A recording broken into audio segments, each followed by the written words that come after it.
வணக்கம். என் பேர் டாக்டர் சுசித்ரா. இன்றைக்கி நான் உங்ககிட்ட கமெண்ட் செக்ஷனில் ஒருத்தவங்க கேட்ட கேள்விக்கு பதில் சொல்ல போகிறேன்.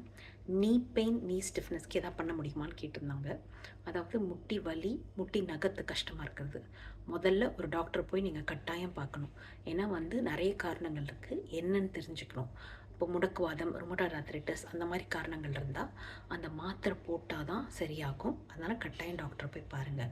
டாக்டரை போய் பார்த்துட்டு அவங்க உங்களுக்கு ஆஸ்டியோ ஆர்த்ரைட்டிஸ், அதாவது தேய்வு அப்படின்னு சொன்னாங்கன்னா, இல்லாட்டி லைட்டாக முட்டியில் இருக்க ஜவ்வு பிசகி இருக்குது, ஆனால் உங்களுக்கு ஆப்ரேஷனாக எதுவும் தேவையில்லை, பயிற்சிகள் தான் அப்படின்னு சொன்னாங்கன்னா, இந்த 2 விஷயம் பண்ணிங்கன்னா உங்களுக்கு பயனுள்ளதாக இருக்கும் முட்டி வலிக்கு. முதல்ல பயிற்சிகள் பண்ணணும். முட்டிக்கான பிரத்யேகமான பயிற்சிகள் பண்ணணும். அது உங்கள் ஃபிசியோதெரபிஸ்ட் இல்லை டாக்டர்கிட்ட கற்றுக்கணும். இல்லை நான் ஒரு யூடியூப் வீடியோ போட்டிருக்கேன் முட்டி வலிக்குன்னு. அதில் இருக்க சுலபமான சிம்பிள் எக்ஸசைசஸ் பண்ணுங்கள். தினம் பண்ணணும், 20 தடவை பண்ணணும், ஒரு 2 மாதத்துக்கு பண்ணணும். அது தவிர எடை குறைக்க முயற்சி பண்ணணும். நீங்கள் 1 கிலோ குறைச்சா கூட உங்கள் முட்டிக்கு அது நல்லாவே பயனுள்ளதாக இருக்கும். வணக்கம்.